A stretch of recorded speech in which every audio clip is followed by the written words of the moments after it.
Yo, what's going on guys? My name's Chevalric and today I'm bringing you the top 5 worst updates of 2022. These are obviously just my opinion and it was quite hard to make this list, if I'm going to be honest. Not because there were so many terrible updates, but there were just not that many updates that made me go, wow, these are actually bad updates. There were some updates around the year where I was like,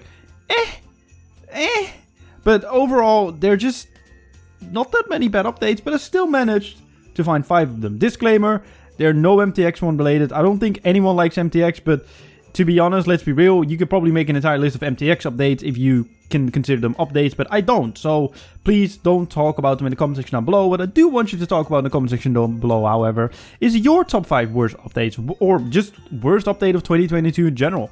Like which updates or update did you think was absolutely terrible this year, and give some explanation if you want to. Also leave a like if you do enjoy this video. There will also be a top 5 best updates of 2022. Subscribe if you're new. We're still trying to get as close to 2K subscribers by the end of the year. Without further ado, let's get into it. So first things first, coming in at number 5 are the wildy events. And not necessarily because the wildy events are such bad content in RuneScape. To be honest, I think they're alright. I don't think they're anything special.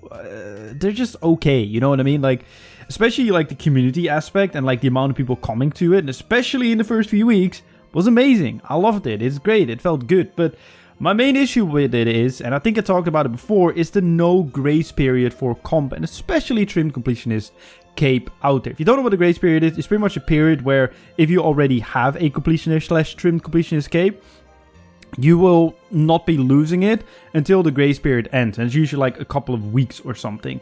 And it's mainly added for requirements that you cannot just grind out. So for example, a new quest will not have a grace period because you can just do the quest and get your comp cape back. But the new farming rework with the Garden of Carit did have one, because you can't just do that in just one go. You need to do it in like a few weeks time.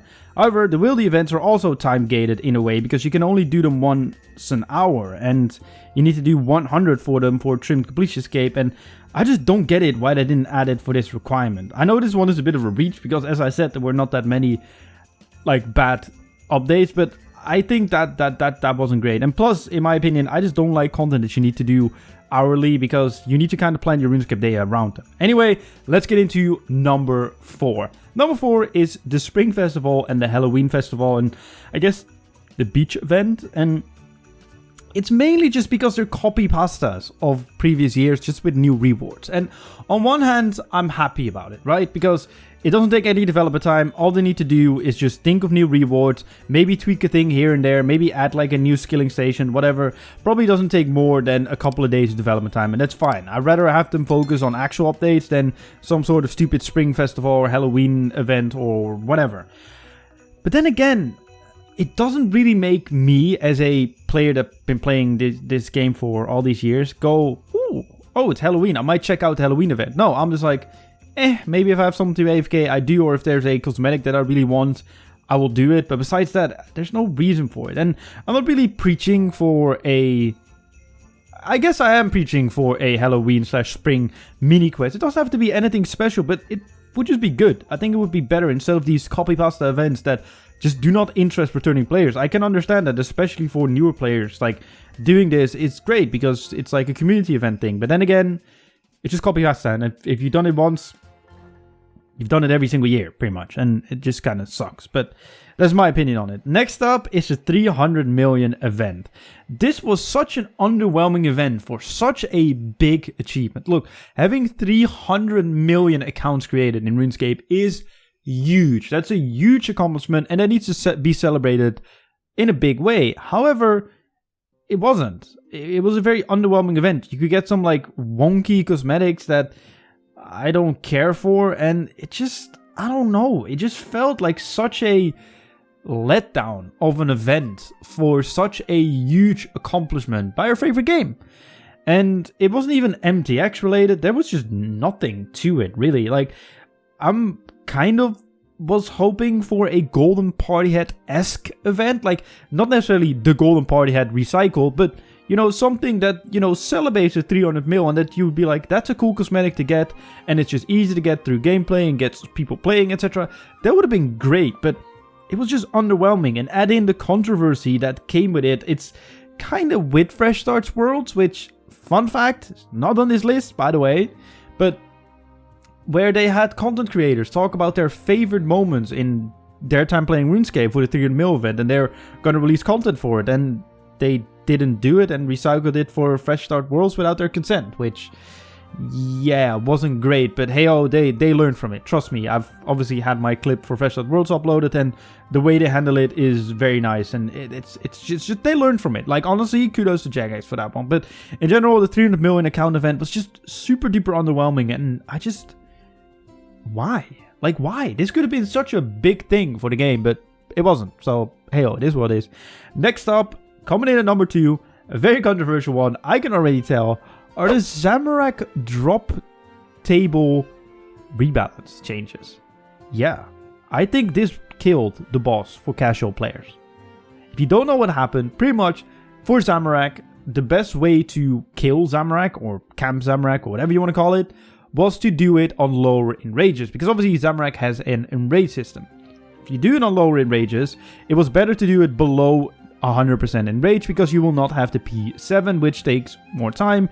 And when it came to like time and reward rolls, because yes, the higher enrage you did, the higher your on paper drop chance was, because obviously those skills were longer, so if you did full on calculations, it was just more efficient to do below 100% enraged Zami kills, because they were quicker to do than ones above 100%. And it pretty much made it so Zami was easily farmable for even less skilled players like myself, and that made the boss so extremely fun. And I know this is not the best comparison to give, but my entire Twitter timeline was farming Zamorak, camping Zamorak, enjoying Zamorak. When these updates came, no one was doing it anymore, because pretty much what it changed, it was like changing the drop rates from below 100%, making it quite a lot more rare to get a unique below 100%, and having it be increased above 100%, which I think is fair. Like, look, I do agree with the fact that if you go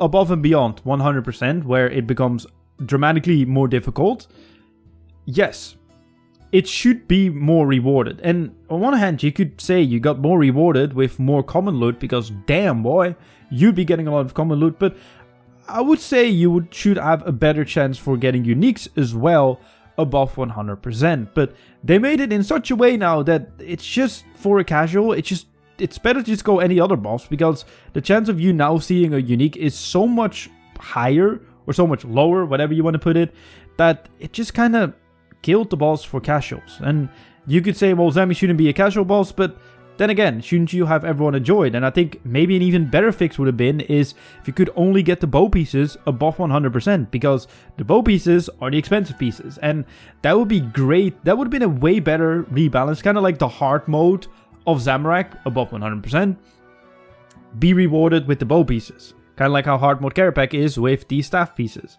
That would have been a lot better, but they chose to do it this way, and I think it just killed the boss completely. But that's just my personal opinion. But coming in at number 1, something that I dedicated an entire video to, the Wilderness.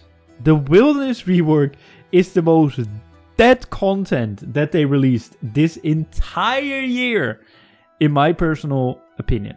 There's no reward, there's no reason to go, and most of all, it's just plain out annoying. Look, I think it was about time that they reworked the Wilderness and removed PvP. Look, PvP, as I said in a previous video, but I will reiterate it, in RuneScape 3 just came down to griefing.